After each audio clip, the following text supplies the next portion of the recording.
Britain's first cashless street is open for business, but for one day only. Shops on Beach Road in South Manchester aren't accepting notes and coins, only plastic. Becky Johnson is there with her credit card.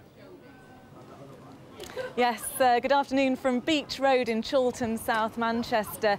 Quite a fashionable street, this, Beach Road. A lot of the stores, the cafes, the restaurants independently owned, and they've all agreed to take part in this social experiment for a day only, taking just plastic payments. And the reason for this is research shows that over the last 5 years, payments on card have gone up 14%. So fewer and fewer people going around with their cash in their pockets. Now, just have a quick chat to these two ladies enjoying some sangria in the sunshine. How will you be paying today? Do you prefer cash or card? Card.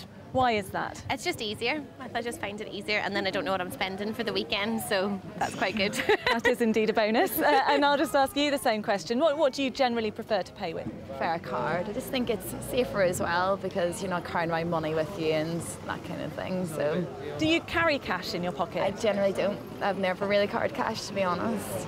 OK, thank you very much for talking to us. So those two ladies, quite typical of what some see as a real change. In fact, I was speaking to one retail expert an hour or so ago, and he was saying he predicts within 10 years we won't be using cash at all. He said, look how the cheque method of payment has been all but phased out. He thinks the same is going to happen to notes and coins, and he thinks that could happen, as I say, within a decade. But I think you're just about to have a discussion, and I think one of the people you're going to speak to may well beg to differ with that.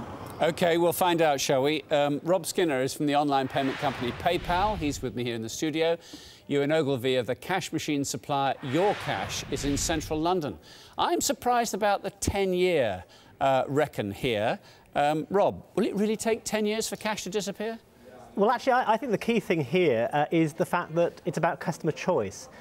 What we have found is that businesses, small businesses in particular, are turning away business by only offering cash and cheque payments. So that's been something which we've been very keen to enable businesses to take card payments cheaply and affordably through PayPal here. But as far as cash, I mean, we've been debating the death of cash for many years. In fact, there was an experiment in Swindon, I seem to recall, about 18 years ago. So the death of cash has been predicted for some time. Our view is that cash is likely to survive, but diminishing as a means of payment. But mobile payments and indeed card payments will continue to grow in importance. Ewan Ogilvie, do you think cash will survive? I think it definitely will. Cash has been around in one form or another for 5,000 years, so I don't see it ending anytime soon. And indeed, although there's lots of studies that talk about cash being on the decline, it was still the main method for payments last year. You know, 52% of all payments were made in cash across the UK. That accounted for £260 billion. And we now have a network of cash machines, 68,000 cash machines across the UK, dispensing somewhere in the region of £6,000 a second. So there's still a huge appetite and a love affair, if you like, with the British public for cash. And those numbers are even more stark across the globe. If you look at MasterCard's own website, and they're one of the sort of pioneers of cashless payments, they will tell you that 85% of all payments across the globe are still made in cash. So I believe that other payment methods will continue to evolve. I'm a user of PayPal myself, of debit cards, credit cards. My bank is in the process of rolling out contactless cards, and I will use those. But equally, I'll continue to use cash for buying a coffee or a pint of milk or a newspaper. So I think for the but the lower argument transactions, about it being continuing ad infinitum is largely based on how difficult it's been to pay by any other means, hasn't it? It's been very easy to reach in your pocket for a tenner, pay with that if you've got a tenner to hand. Once they've sorted out all these technical difficulties and security concerns about your bank account staying secure while paying with your fingerprint or whatever else, then surely the amount of transactions going that way will dramatically increase. I don't believe they'll dramatically increase. I think they will increase over a period of time. I mean, plastic has been around now in one shape or form for about 50 years. And yes, it's grown, but it still hasn't made a huge dent on cash usage over that time. For us, although, you know, working in the cash industry, you'd expect me to be pro-cash. we're really all about customer choice and giving people the ability, if they want to pay in cash, they can do that. And I was very interested with the one lady that you interviewed on the cashless street, and she said that, well, I can pay by card and worry about it later. And I think that's where cash has a huge advantage for people that are on a budget, because they know exactly how much they're spending. And some of the research will tell you that people are far less likely to buy on impulse if they're using cash, because they physically see themselves parting with their money rather than worrying about the day of reckoning later on. But the other side of that, Rob, is that spending over websites or browsing on mobile devices and making that impulse purchase, probably with your card, maybe because you pre-registered, maybe through your system or somebody else's, well, that really is taking off, isn't it?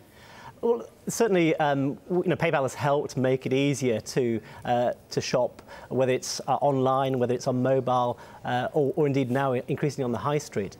But effectively, with the mobile phone, we have now got an incredibly easy way of tracking our spending. For example, with PayPal's app, you can actually check your spending as well as send money to a friend or shop on the high street. So yeah, but if Ewan's right, why hasn't that accelerated even faster? Well, it is accelerating quite rapidly. I mean, we handled $27 billion of mobile payments last year globally, and that's been skyrocketing over recent years. It will take time. I mean, we're all used to cash. We're all used increasingly to plastic.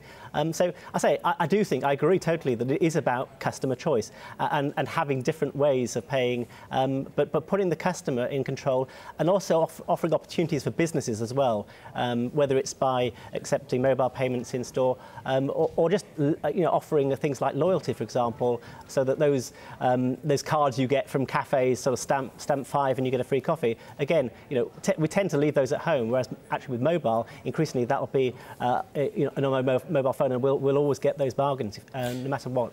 Ewan Ogilvie, what's typically the amount of money people take from a cash machine at any one point? So the average from last year was £66. Obviously, you get a whole range, but the average across... You can't get £66 out of a cash machine, can you? Well, no. But if you average the amount taken by the number of transactions, you'll come out with £66. So, and do you measure how long that then lasts, that individual? Is that a weekly spend or something like that? No, we don't measure that, and to be fair, that would be hugely different for different individuals. So we don't measure that. The speed with which this will be adopted, so this experiment they're doing in the Manchester street today, you think it'll be a one-off and probably has attracted the people who would use their cards anyway? I think that was true. It obviously looked like quite an affluent street, and if you're using bars and restaurants where people will go for a meal and typically probably a slightly larger payment, then plastic would probably be the most common method of payment anyway. I thought one of the interesting things for the cashless pioneers to resolve really is things like battery life and signals and things like that, because clearly those aren't things that you need to worry about with a cash payment. And I was travelling on the train recently, and they announced on the tannoy that the equipment wasn't working, and unfortunately you could only pay with cash, which wasn't much good if you didn't have any and you wanted to have a cup of coffee or a sandwich. Let's put that point to Rob. It was the technology that let them down then, those advocates of a cashless train. Clearly, I mean, technology, is something which is evolving. However, the fact is that, if you've only got, for example, a £5 in your wallet and what you want to buy is £20 and they don't take a card, you've also got problems. So yeah. OK, I'm sure we'll return to the conversation, Rob Skinner and Ewan Ogilvie. Thank you both very much indeed.